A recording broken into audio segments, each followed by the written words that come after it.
drive-thru, a man sitting in his car assassinated tonight in a hail of bullets. Was he killed because of his connection to a well-known organized crime family in New York?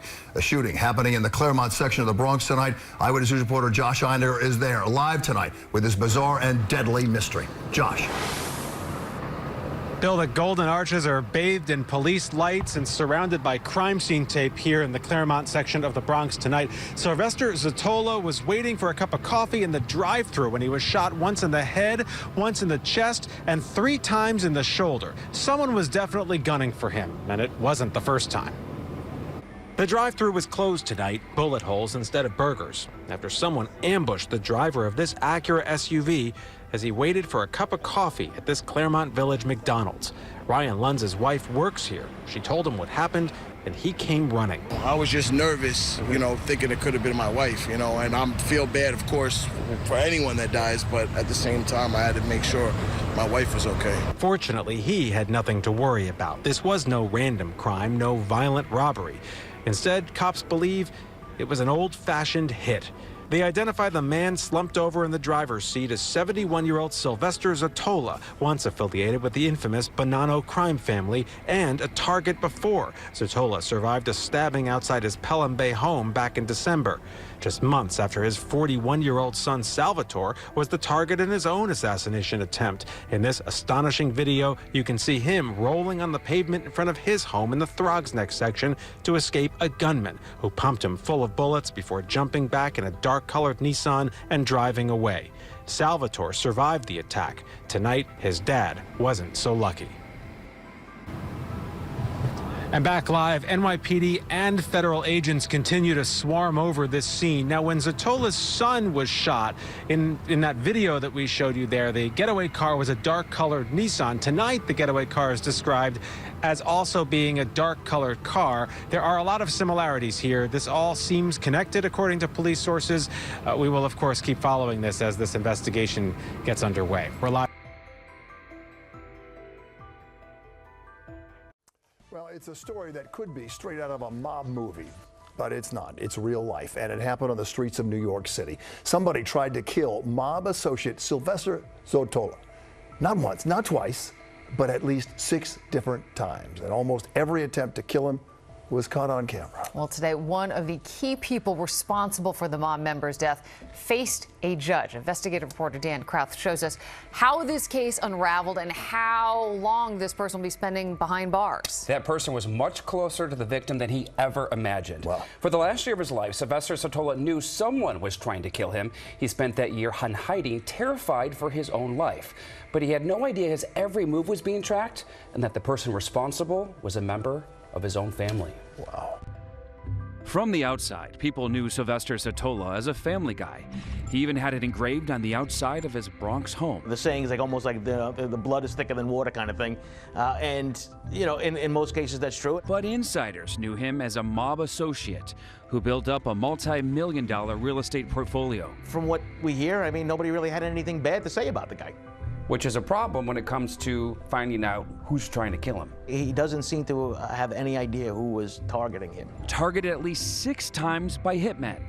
Back in December of 2017, 3 men broke into his home and slashed his throat. We didn't think he was going to make it. He was in ICU for a while. There was a question whether he was going to pull through. Also pulled through an attempted shooting outside his home.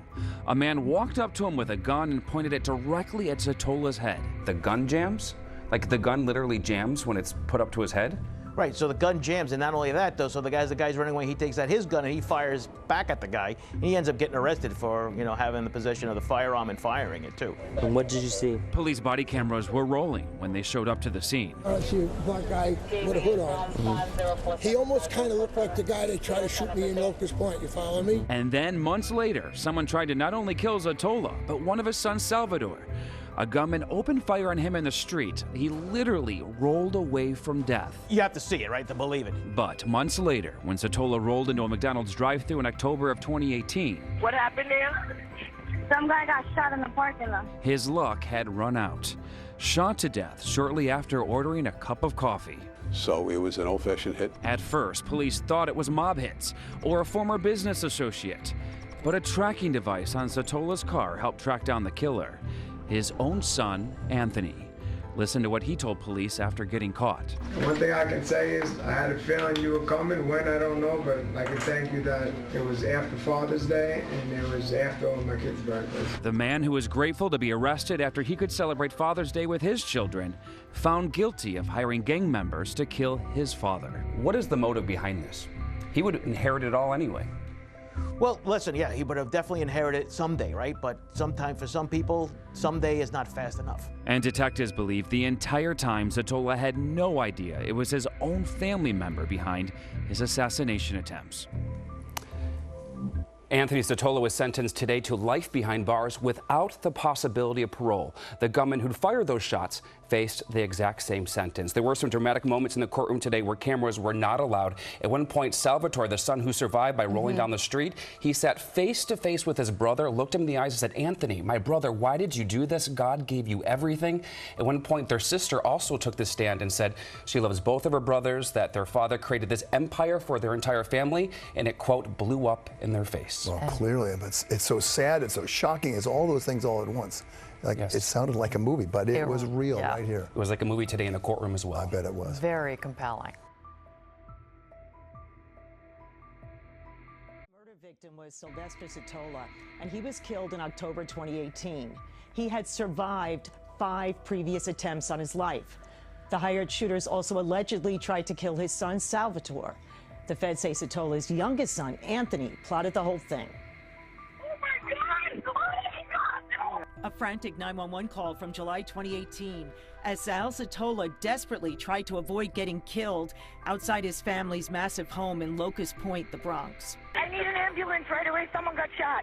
The feds say Sal Zottola was targeted because the shooters hoped his father, Sylvester, would come out of the house on Tierney Place and they could murder him too. But Sal Zottola survived. A retired undercover cop said of his moves back then, he kept rolling over, and the way the guy was shooting wasn't professional. It wasn't a professional hit. That wasn't a hit from the mob. Sylvester Zottola, a reputed Bonanno crime family associate, had allegedly cornered the market on joker poker gambling games in bars around the city. He had survived a slashing and a beating months before his murder. But on October 4th, 2018, this surveillance from a Bronx McDonald shows his maroon Acura smashing into a wall at the drive-thru on Mobster Avenue, where he had just ordered coffee. Seconds earlier, he'd been hit by multiple bullets after his SUV was pinned by several cars. Bystanders immediately peered into the window before running away. Police initially suspected Albanian gangsters, but weeks later, they arrested Bashawn Shelton, a reputed leader in the Bloods gang, claiming he planned the hits on father and son. He eventually pleaded guilty. The real shocker came in 2019, when Zottola's younger son, Anthony, was arrested in a murder for hire, accused of paying Shelton $200,000 to organize the murders of both his father and brother. The alleged motive? Control of a $45 million real estate empire. Police also arrested the accused McDonald shooter and another accomplice. Prosecutors claim Anthony Zottola tucked the payoff to the Bloods in a cardboard box filled with water bottles. It is certainly ironic that Sylvester Zottola lived in a waterfront home with his sons that had this saying etched into the bricks: "Our walls are built thick. Our love for each other is thicker." But Salvador Zottola recently faced his brother in court and testified that Anthony never even visited him in the hospital after he was shot multiple times outside the family home. He was very lucky that one of the bullets didn't penetrate his skull. The first bullet hit him in the chest. Bashawn Shelton is getting 37 years in prison. It's estimated that he got $200,000 in cash to organize assaults and shootings of Sylvester Zottola and his son Sal. It took him more than a year to get most of the job done. He should have got life. Sal Zottola survived a shooting in July 2018 orchestrated by Bloods member Bashawn Shelton, but paid for by his younger brother Anthony. I need an ambulance right away. Someone got shot. Anthony Zottola hiring the gang leader back in 2017 to kill his father and brother in a bid for the family's $45 million real estate empire. Shelton wore a shirt and tie by day, working as a job recruiter, but made his real money with the Bloods. Sal Zottola staring him down in court, saying, "I'm alive today because you missed my heart by an inch with the bullet." Zottola's dad had initially survived repeated attempts on his life, with gang members doing surveillance at his Bronx homes. The father is seen on this police body cam with his turncoat son after he fired a shot to scare off one suspect. I turned around and see a black guy with a hood on. Sylvester Zottola had ties to jailed Bonanno crime family boss Vinny Gorgeous Bassiano. Yet his son and daughter spoke emotionally of a dad who raised 3 young children alone after their mother died before he was fatally shot in 2018 at a McDonald's drive-thru in the Bronx. Some guy got shot in the parking lot. Somebody got shot?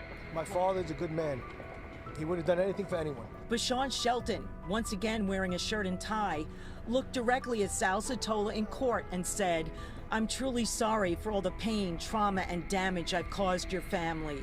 Shelton's lawyer blamed a bad childhood for some of Shelton's crimes and said he's been brutally assaulted twice in Brooklyn's notorious MDC. Shelton apologized to his wife and young son for the time they've lost together. Anthony Zottola and his father's shooter were both sentenced previously to life without the chance of parole. Bashawn Shelton could get some time cut from his sentence for good behavior, but still must serve more than 80% of that time. 7 on your side, investigation about a mob associate who survived numerous botched assassination attempts before being gunned down in a restaurant parking lot. Today, the man charged with the murder learned his fate. Investigative reporter Dan Crowth with more on this case. He had a desk job by day, working as a job recruiter. But at night, Bashawn Shelton was a Bloods gang member, and someone recruited him to kill Sylvester Zottola. It was an old-fashioned hit right out of a Mobster movie. The target of that hit, a businessman with a multi-million-dollar real estate portfolio, a father of 3, and a mob associate, friends with Vinny Gorgeous of the Bonanno crime family. Does the mob still exist today? Very much so. But police and prosecutors had a hunch from the beginning. The mob wasn't behind it. Too many mistakes. First, surveillance video shows Zottola getting punched to the ground and beaten outside his Bronx home back in September of 2017. He survives. Then someone breaks into his home a few months later and slashes his throat. He pulls through. Later in 2018, a gunman points a gun at his head, but it jams and Zottola fires back. He lived in fear for the last year of his life. There is no doubt about that. You spoke with him? Yes, I did. What was your conversations like with him? There was a lot of fear and frustration. I mean, he was genuinely terrified about what was happening and how that could impact his family. Then another twist. Someone tries to kill not just him, but one of his 2 sons. Starts firing at him after getting out of his car. And then the son literally rolls away from death. It was just a series of mistake after mistake after mistake, but they kept going. But Zottola couldn't escape death in October of 2018 when entering a McDonald's drive-thru. Shot multiple times after ordering a cup of coffee. And what happened there? Some guy got shot in the parking lot. A tracking device on his car and cell phone messages led police to the man behind the hit. One thing I can say is I had a feeling you were coming. Sylvester's own son, his youngest, Anthony. What is the motive behind this? He would inherit it all anyway. Yeah, he would have definitely inherited it someday, right? But sometime for some people, someday is not fast enough. Prosecutors said Anthony hired Shelton to do his dirty work, and Shelton then hired other gang members to pull the trigger. So really the text messages are everything to this case. They really are. There's one very significant message minutes after the murder where Anthony says to Shelton, "It's my little man B-Day. I'm taking him to his favorite place, McDonald's, then a movie, LOL. Thank you for being a great friend, my man." 4 minutes after his father was murdered, he's saying LOL. Essentially, minutes after the murder, that's how he's responding to Shelton. In the courtroom today, the judge said those text messages reflect a sense of excitement rather than a sense of remorse. And he sentenced Shelton to 37 years behind bars. Anthony Zottola was sentenced to life in prison back in April.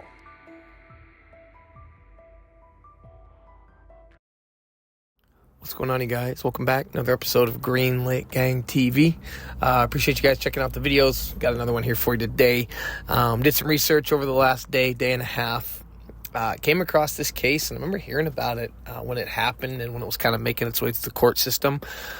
Really interesting blend of kind of the criminal elements and different gangs.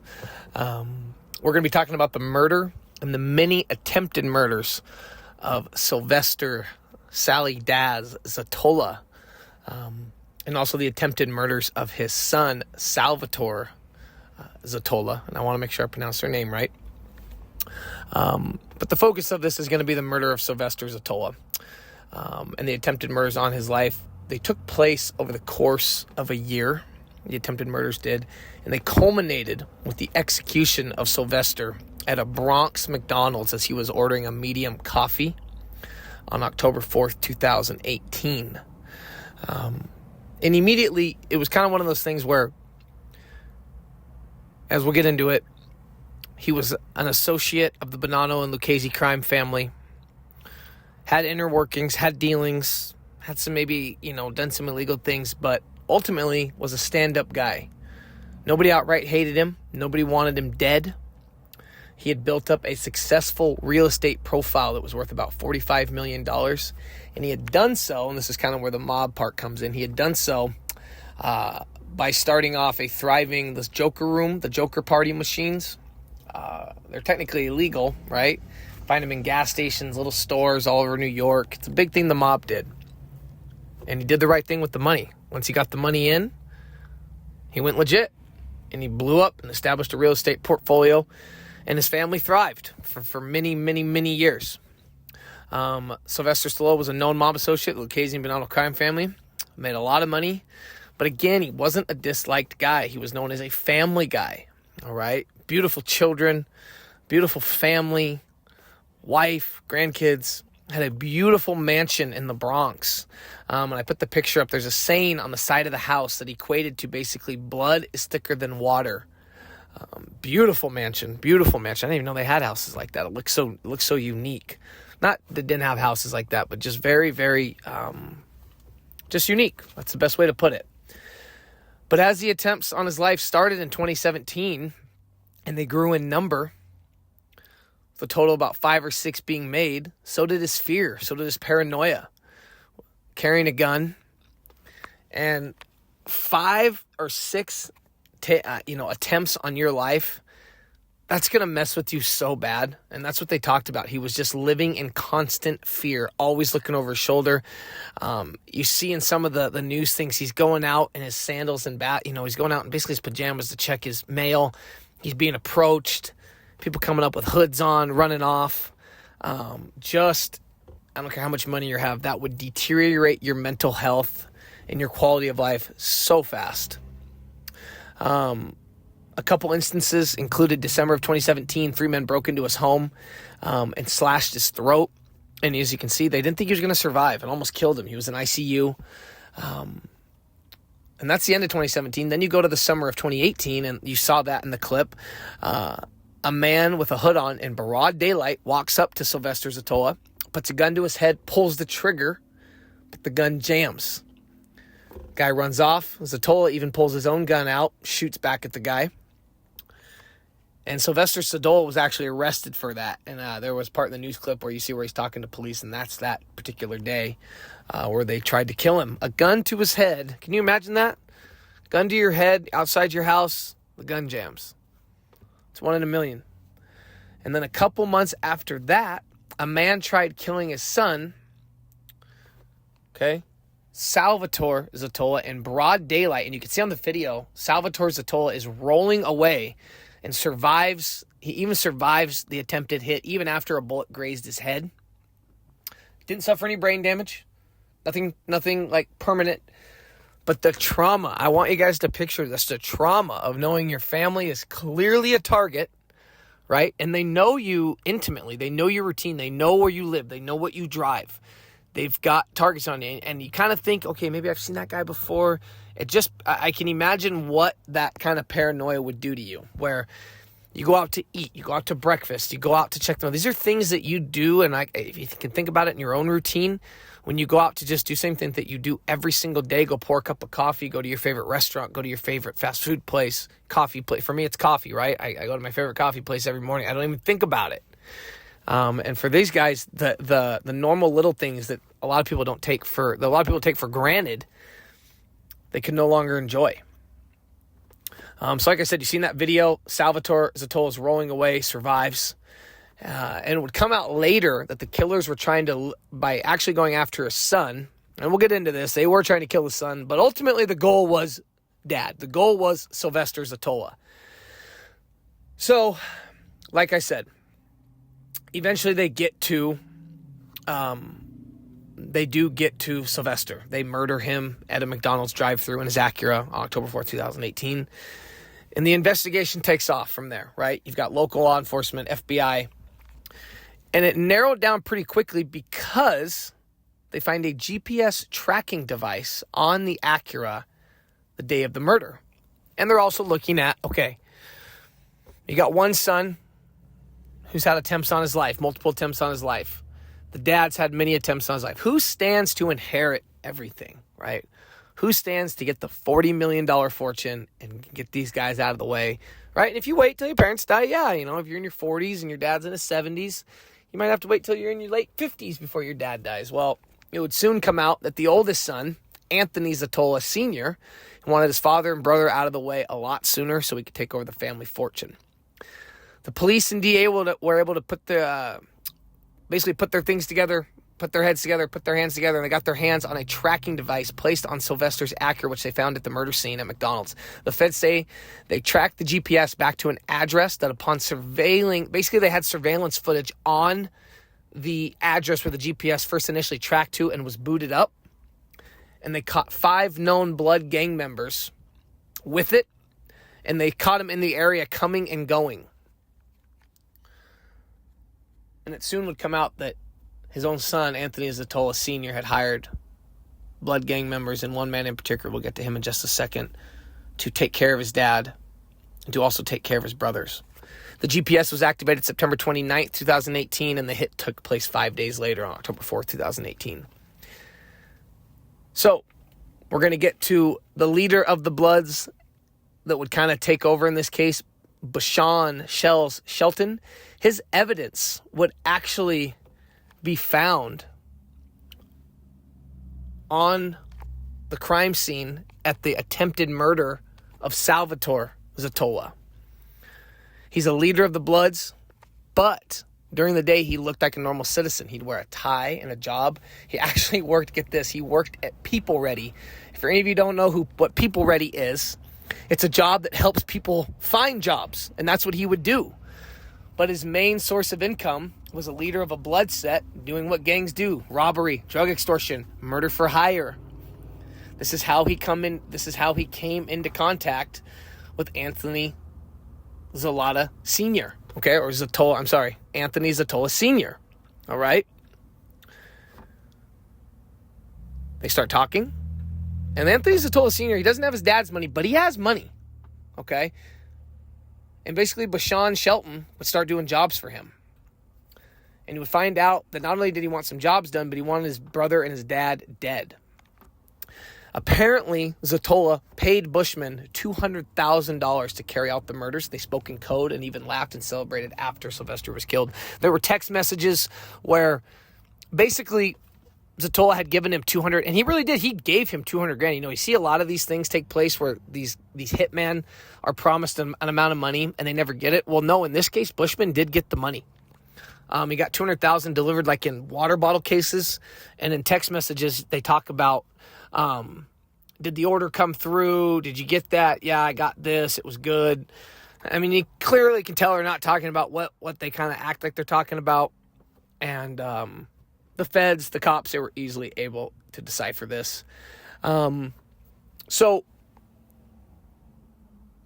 Bashan Shelton is like the leader of this, right? That's kind of like, he's a leader of the Bloods, but he's got help doing this, all right? He's got underlings and people that are working for him to kind of put the task forward to kill Sylvester Zottola, all right? So the first man tasked with killing Sylvester Zottola and Salvatore Zottola was a guy by the name of Ron Caby.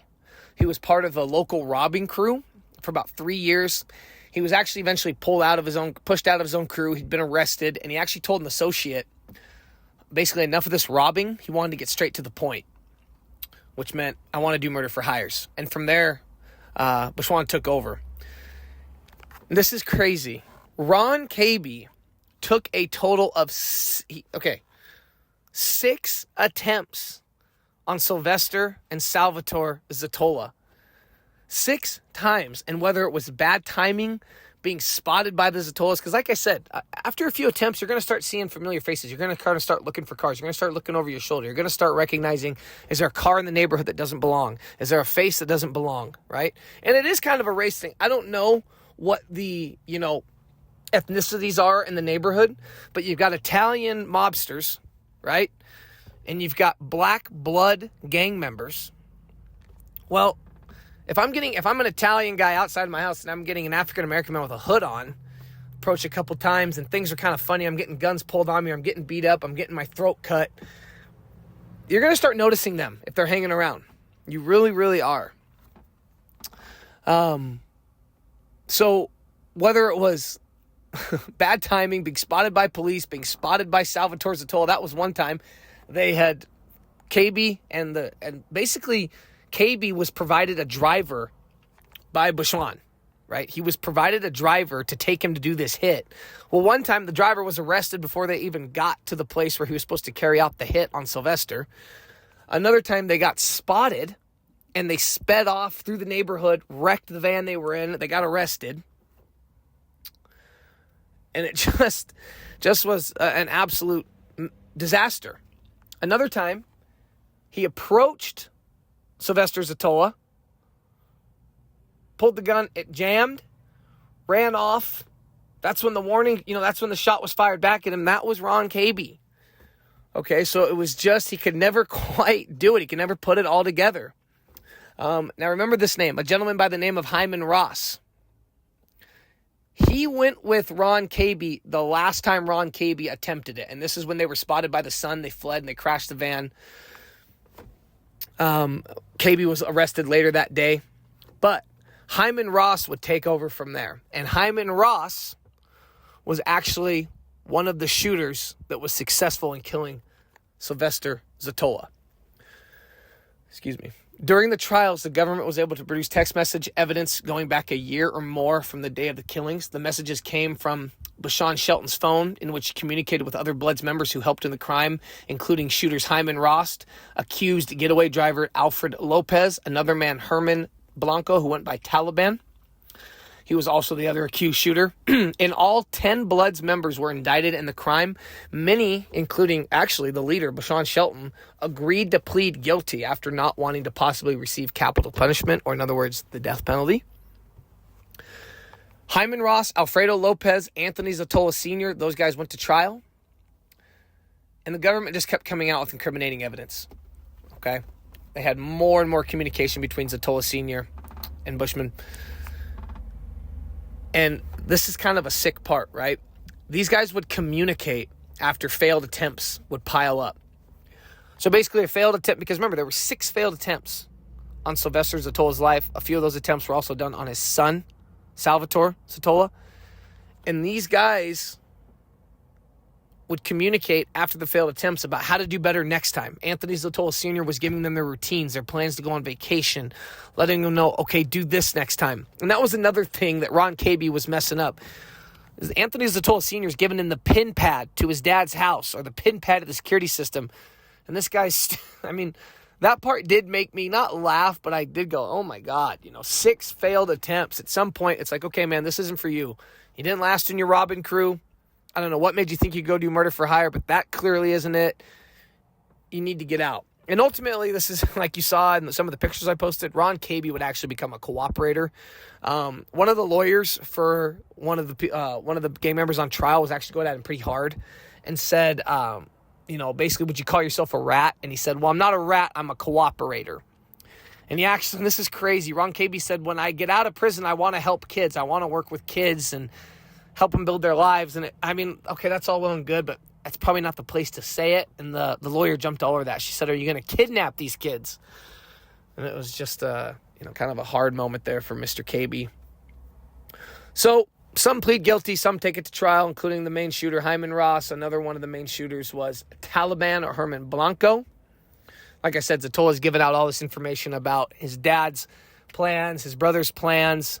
And And that's another part that happened in this trial is Sylvester Zottola had to testify against his own brother. And obviously he wants to see him brought to justice. He killed their father, but you can tell, when Anthony Zottola Sr. was finally convicted, and he was finally convicted, his wife was sobbing so hard in the courtroom that she had to be let out. And it was actually Sylvester, so the brother who was the one who Anthony Zottola, was trying to kill. Anthony Zottola was trying to kill his own brother. Well, Anthony Zottola, when he found guilty, his wife leaves. She's crying so hard. Well, Salvatore's wife actually was comforting her. In this situation, the family's totally destroyed. Nobody wins. It's just sad. So Anthony Zottola Sr.'s trial lasted 7 weeks, and the prosecution hammered home how he wanted to, basically the whole real estate empire all for himself, and how he used Bushwan to get the job done at all costs. The amount of attempts, that's what's crazy to me, in such a short amount of time shows a willingness to do whatever it took and how he would go to any length to get the job done. That is what's crazy to me. Within a year, I've seen cases of husband or wives maybe trying to poison them, or over years trying to do things to kill them, and finally maybe just doing it. But these were real attempts, real guys driving to a house. Now, were they capable? Obviously not. But at some point, they obviously were, with Hyman Ross being able to pull it off, and Herman Blanco being able to pull it off. Interestingly enough, Alfredo Lopez, the accused getaway driver, he actually beat his case. He was crying in court, tears of obviously joy and relief. And right next to him, though, Hyman Ross was in the same courtroom, was convicted, and he sat stoically shaking his head. But back to Zottola Sr. His trial lasts 7 weeks, showing a willingness to do whatever it took. Finally, Hyman Ross and Anthony Zottola were convicted for murder for hire and will spend the rest of their lives behind bars, plus 112 years. So they got life plus 112 years. Bushwan, the blood leader, who basically orchestrated all this for Anthony Zottola Sr., pled guilty, was given 37 years. Herman Taliban Blanco got 20 years. Other members were getting similar sentences, 210 months, 240 months, 192 months. Huge numbers. To give you an idea, 120 months is 10 years if you want like a marker. So when you see 240 months, 20 years. Okay, but that's a good marker, I tell people. 120 months, 10 years. Like I said, the driver, Alfredo Lopez, beat his case and was crying as the not guilty verdict was read. I will leave you guys with this. When sentencing Zottola and Hyman, the judge in the Brooklyn Federal Courthouse stated, for condemning his father to death, Anthony Zottola and his co-defendant will spend the rest of their lives in prison. So, greed. And so many of these stories I do. Drugs have a base, all these different things, respect, power, but it all comes down to greed. These prison gangs I cover, greed. The last story I did, on the Goshen Massacre, even the last one I did, the family of 4 in Washington State, drug disputes, power disputes, but it's all going back to the money. It all comes down to money. It all comes down to power. This is an extreme case of this. I mean, I honestly, what gets me is that after all these attempts, you're seeing what you're putting your family through. You're seeing what you're putting your dad and your brother through, especially your dad. He's 71 years old. You're seeing what his life has become after all these attempts and how scared he is, and you're still just pushing forward with it. You're still wanting it to get done. I imagine even at some point, Bushwan had to look at Anthony Zottola Sr. and said, are you sure you want to do this? But he's also getting paid. He's also making a lot of money off these attempts and beating up. And that you see that in the message. He says, I usually get a stack for beating, for doing jobs for this guy. So anyway, there you have it. Sad story. R.I.P. to Sylvester Zottola. Man, just horrible. Until next time, guys. Thank you.